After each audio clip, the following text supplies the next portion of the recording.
मनोज जरांगे पाटलांच्या आंदोलनानंतर राज्यात मराठा समाजाच्या कुणबी नोंदी आणि पुरावे शोधण्यात आले होते। तसंच कुणबी जात प्रमाणपत्र देण्यास सुरुवात झाली आहे, पण ओबीसी नेत्यांनी त्यावर आक्षेप घेतलाय। खोटे कुणबी दाखले दिले जाणार नाहीत याची सरकारने खबरदारी घ्यावी अशी मागणी सरकारकडे करण्यात आली आहे आणि त्यामुळे आता नव्या वादाला तोंड फुटले।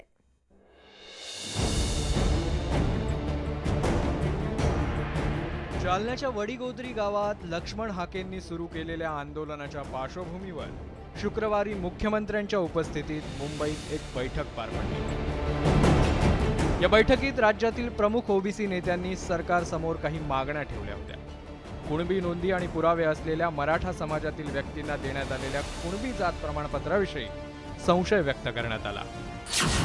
मराठा समाजातील व्यक्तींना खोटी कुणबी जात प्रमाणपत्र देऊ नये, कुणबी दाखल्याची खोटी नोंद असल्यास ती तपासली जावी, खोटं प्रमाणपत्र घेणारा आणि देणाऱ्यावरही कारवाई व्हावी, मराठा समाजाला सरसकट ओबीसी जात प्रमाणपत्र देऊ नये अशी मागणी ओबीसी नेत्यांकडून करण्यात आली।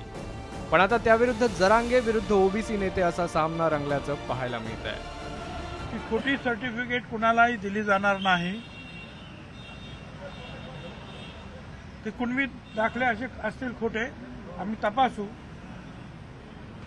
देणे तो खोटी सर्टिफिकेट घेणे आणि देणे हे दोघे पण गुन्हेगार असणार, त्याप्रमाणे कारवाई होईल। केसेस खोट्या केल्या तुम्ही लाखो पोरांवरती मराठ्यांच्या, तसे तुम्ही आमच्या नोंदी सापडलेल्या असूनही त्या खोट्या ठरविणार, म्हणजे तुम्ही परत त्या ओबीसीच्या येवल्याच्या नेत्याकडून बोलणार आणि मराठ्यावर अन्याय करणार त्या रद्द करून। खऱ्या जरी असले तरी, आता खरे असले तरी तुम्हीच रद्द करणार आणि कसे असले तरी तुम्हीच करणार, कारण ओलं उभं तुमचंच जळतंय, कारण सरकार तुमचं आहे ना। याशिवाय सगळे सोयरे सूचना आणि हरकतींबाबत श्वेतपत्रिका काढा, सगळे सोयरेबाबत अध्यादेश काढू नका, जातीचा दाखला आधार कार्डला लिंक करा, त्यामुळे एकापेक्षा जास्त प्रवर्गात आरक्षणाचा लाभ घेता येणार नाही। ओबीसी आणि भटक्या विमुक्तांसाठी मंत्रिमंडळाची उपसमिती स्थापन करा, या मागण्या ओबीसी नेत्यांनी सरकारसमोर मांडल्या। म्हणूनच अंमलबजावणी करायची म्हणतो, ते नको म्हणतो आणि ते छगन भुजबळ म्हणतो 450 जातीचा मी काम करतो।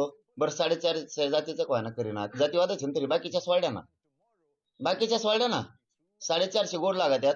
मराठ्याने काय केलं भाऊ, तो धनगर बांधव होता मराठ्यात वाद लावायला लागला, एक घेऊन टाका ना मराठीची, काय द्वेष आहे तुम्हाला एवढा।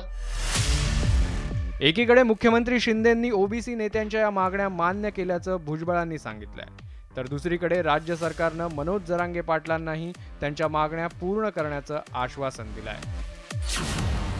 जरांगे पाटलांनी मराठा समाजाला ओबीसीतून आरक्षण देण्याची मागणी केली आहे, तसंच सगळे सोयरे अध्यादेशाची अंमलबजावणी करण्याचीही मागणी केली। त्यामुळे आता राज्य सरकार कोंडीत सापडल्याचं चित्र आहे। एकीकडे मनोज जरांगेंचं आंदोलन, तर दुसरीकडे आक्रमक ओबीसी नेते असा पेच सरकारसमोर निर्माण झालाय।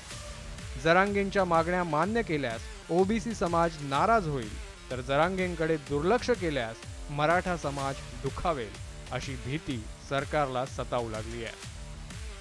विधानसभा निवडणुका तोंडावर आहेत, त्यामुळे दोन्ही समाजाला नाराज करणं सरकारला परवडणारं नाही।